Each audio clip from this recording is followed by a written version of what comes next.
दोस्त, यदि वाकई में आप अपने जीवन को या फिर यूं कहें कि आप अपने आप को बदलना चाहते हैं, तब जब आपको लगे कि आपके अंदर कुछ बदलने लायक है, सिर्फ तब जब आप उन चीज़ों को वाकई में बदलना चाहते हैं। इन्हें बदलने के लिए आप महीनों और सालों से सोच रहे हैं, सिर्फ तब जब नए साल के आने का इंतजार नहीं करोगे। चीज़ों को आज से ही बदल दो। आप हर दिन इंतजार करते हैं, ना कि कोई आएगा और आपके ऊपर जादू की छड़ी चलाएगा का पूरा जीवन बदल जाएगा। मेरे दोस्त, क्या वाकई में आपको लगता है कि ऐसा होगा, या सिर्फ बहाने के तले अपने जीवन को दबाए चले जा रहे हो? लेट उठने का बहाना बनाया, उसके बाद बहाना बनाया पढ़ाई ना करने का, और अब कह रहे हो कि यदि आपकी कोई मदद कर देता तो आप कहीं और होते। दोस्त, याद रखना कि मूर्खों की लिस्ट में सिर्फ समस्याएं ही होती हैं और समझदार की लिस्ट में उन समस्याओं का समाधान होता है। मेरे दोस्त, तुम्हें सिर्फ ऐसा क्यों लगता है कि सिर्फ तुम्हारे ही जीवन में समस्या ही चल रही है, बाकी किसी के जीवन में समस्या ही नहीं है?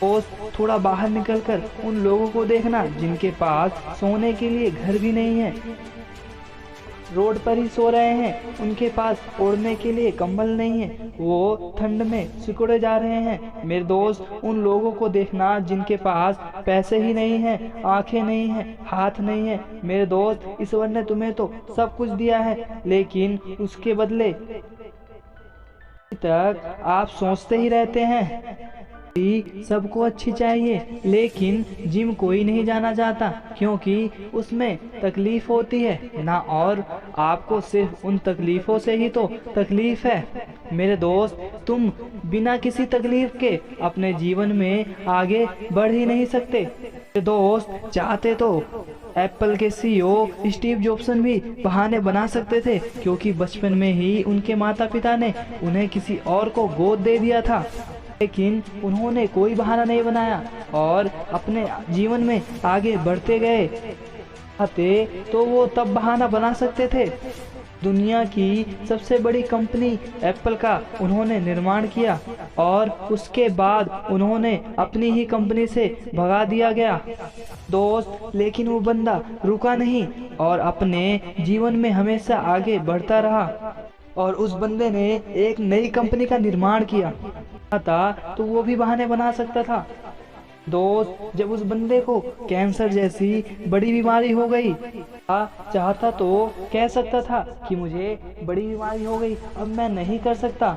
दोस्त, लेकिन उस बंदे ने ऐसा नहीं किया। यही पागलपन दुनिया की सबसे सर्वश्रेष्ठ एप्पल कंपनी बनाने के लिए किया, अपना 100% पूरा योगदान दिया।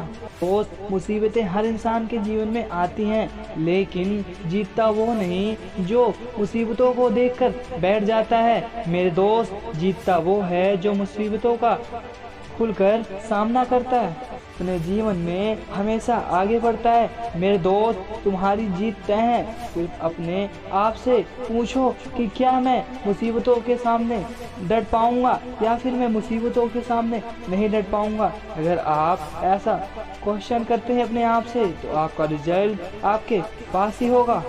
मेरे दोस्त, हार कर बैठ जाने वालों का ये दुनिया कभी भी सम्मान नहीं करती। वो कभी भी दुनिया में जीतते ही नहीं है, कभी भी दुनिया में आगे बढ़ ही नहीं पाते। याद रखना मेरे दोस्त, सिर्फ अकेले रेस में दौड़ कर जीतने से अच्छा है कि लोगों के साथ दौड़ो और हार जाओ। अपनी काबिलियत का पता तो लगा पाओगे कि आपके अंदर क्या है और क्या समझ रहे हैं। दोस्त, तुम तो शुरू में ही डर जाते हो जब कोई काम शुरू करते हो। एक आधी हार आपके सामने आती है और तुम हार कर बैठ जाते हो। मेरे दोस्त, तुम अपने आप से एक प्रश्न करो कि आपको अपने जीवन में चाहिए क्या। यदि सिर्फ सोचने से सपने पूरे होते तो इस दुनिया में हर व्यक्ति सफल होता, उसके पास हर वो चीज़ होती जो उसे चाहिए, लेकिन ऐसा वाकई में नहीं होता।